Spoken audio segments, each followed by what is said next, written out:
میری بیٹی اور میرا بیٹا دونوں جوان تھے۔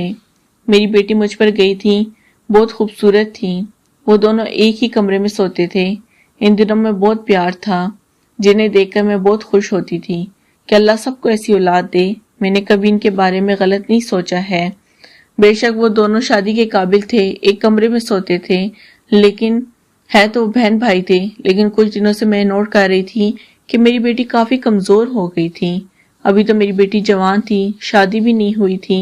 وہ تو ایسے لگ رہی تھی جیسے نہ جانے اس نے کتنے بچے پیدا کیے ہوں۔ وہ اس حد تک اور کمزور ہو گئی تھی۔ میرا بیٹا ایک میڈیکل سٹور پر کام کرتا تھا، صبح کا گیا رات کو گھر آتا۔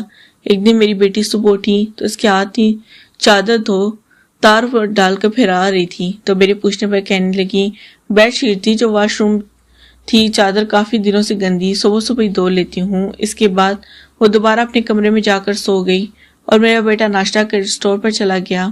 ایک رات مجھ سے رہا گیا، اچانک میں نے اپنی بیٹی کے کمرے کا دروازہ کھولا تو آگے جو منظر دیکھا، میرے سر پر آسمان گر پڑا، کیونکہ میری بیٹی اور بیٹا ایک بستر میں بنا 16 سال کی تھیں جب میری شادی ہو گئی۔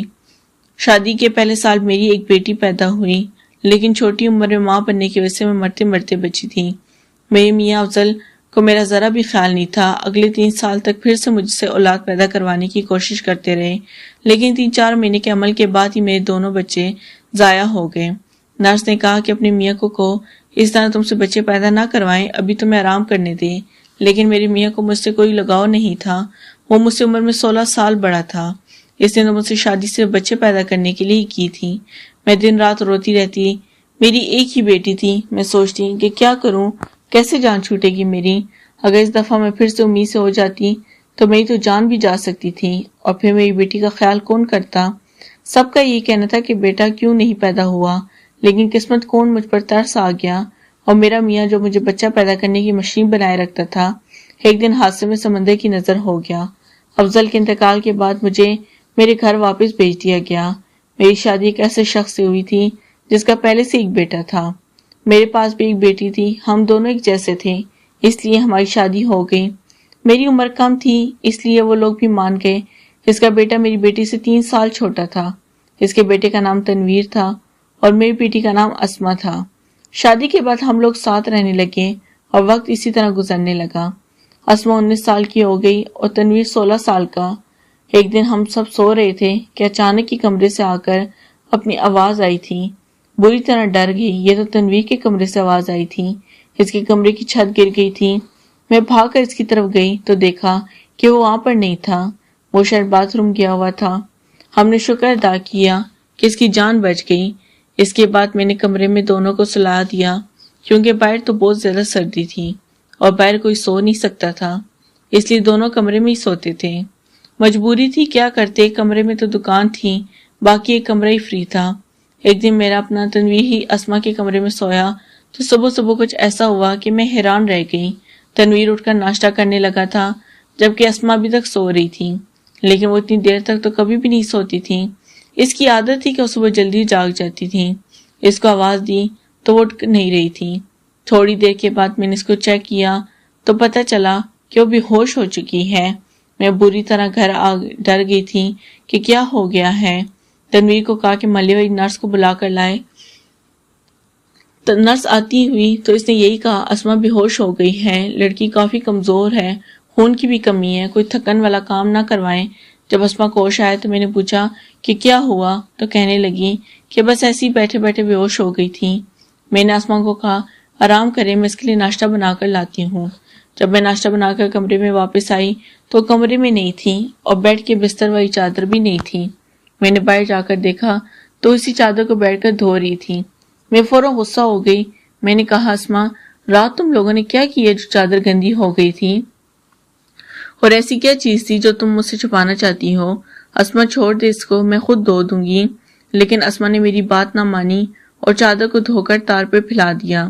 اس کے بعد ہی ناشتہ کیا، پھر تھوڑی دیر کے لیے سو گئی۔ تنویر تو باہر چلا گیا، اس کو صرف مڈل تک ہی پڑھائی کروائی تھی، اب تو وہ ایک میڈیکل سٹور پر کام کیا کرتا تھا۔ گھر والی دکان میں خود ہی چلاتی تھی۔ تنویر شام کو گھر واپس آیا تو کہنے لگا میں کھانا کھا کے آیا ہوں. وہ کافی دیر سے آیا تھا. اسما تو پہلے ہی کمرے میں جا کر سو چکی تھی. تنویر بھی اسما کے پاس جا کر کمرے میں سو گیا. میں نے رسوئی میں ہی چارپائی ڈالی لیکن میں عجیب باتیں سوچنے لگی کہ میں نے بھی تنویر کو کبھی یہ نہیں بتایا کہ وہ میرا سوتیلا بیٹا ہے. اس نے بھی اپنے حصے کا پیار مجھ سے لے لیا. ویسے بھی ہمیں اس کا سہارا تھا کیونکہ وہ اس گھر میں مرد تھا، ورنہ ہم دو عورتیں کہاں جائیں. کام بھی اچھے طریقے سے کر رہا تھا. میں نے اسے کہا کہ تم کام بھی کرتے رہو اور ساتھ میں اوپن کی طرح پڑھتے بھی رہو، اور میری ہر بات مان لیتا تھا. لیکن پھر کچھ ایسا ہوا کہ میں حیران رہ گئی کہ رات کو تنویر اور اسما اکٹھے سوئے کہ اسما پھر سے بے ہوش ہو گئی، اور اس بار تو اس کی شکل دیکھ کر لگ رہا تھا جیسے کہ جسم کا سارا خون ہی کھینچ لیا گیا ہے. بالکل زرد پڑ گئی تھی. پھر سے نرس کو بلایا. نرس نے وہی بات کی کہ آرام کرنے کو کہا. اس کو کھانے میں کیا کھایا ہے؟ میں نے کہا کہ یخنی بنا کر دی تھی اور پھل فروٹ بھی کھلائے تھے. پورا دن کوئی کام بھی نہیں کروایا. تو نرس نے کہا پھر دوبارہ سے کیسے اتنی کمزوری ہو گئی؟ آپ اس بات کو سیریس لیں، نہیں تو آپ کی بیٹی کی جان کو بھی خطرہ ہو سکتا ہے، کیونکہ اس طرح سے اچانک بے ہوش ہو جانا اور کئی گھنٹے تک بے ہوش رہنا کوئی معمولی بات نہیں ہے. ڈاکٹر نے سختی سے تلقین کی اور وہاں سے چلی گئی. میں نے اپنی بیٹی کو جب ہوش میں دیکھا تو اسے کہا کہ تو نے پھر سے اب کوئی کام کیا تو مجھ سے برا کوئی نہیں ہوگا. لیکن تھوڑی دیر بعد یہ دیکھ کر میں حیران رہ گئی کہ وہ پھر سے بیڈ کی گندی چادر کو دھو رہی تھی. اس دفعہ تو میں اسے دور دیکھ کر حیران رہ گئی کیونکہ جو بھی وہ کر رہی تھی مجھے سب کچھ معلوم تھا. وہ بے ہوشی سے اٹھ کر چادر کو کیوں دھونا شروع کر دیتی تھی؟ یہ سب کچھ کیا ہو رہا تھا؟ تب سے ہی میں بے ہوش ہو رہی تھی جب سے بیٹے تنویر نے اس کے کمرے میں سونا شروع کیا تھا. بیٹا تنویر اس کے لیے غیر محرم تھا لیکن بچپن سے دونوں ایک ساتھ پلے پڑے تھے. ان دنوں میں تو بہن بھائیوں سے بھی زیادہ پیار محبت تھی. پھر ایسا کیا ہو رہا تھا کہ میری بیٹی کی طبیعت دن بدن خراب ہوتی جا رہی ہے؟ اسما جوان لڑکی تھی، ابھی تو اس کی شادی بھی نہیں ہوئی تھی. جوانی میں تو بہت طاقت ہوتی ہے. عورت کا بیڑا غرق تو تب ہوتا ہے جب وہ بچے پیدا کرتی ہے، تو اس کے اندر بالکل بھی طاقت نہیں رہتی. لیکن جوان لڑکیاں یوں بھی ہوش ہونے لگیں یہ تو کوئی نارمل بات نہیں تھی.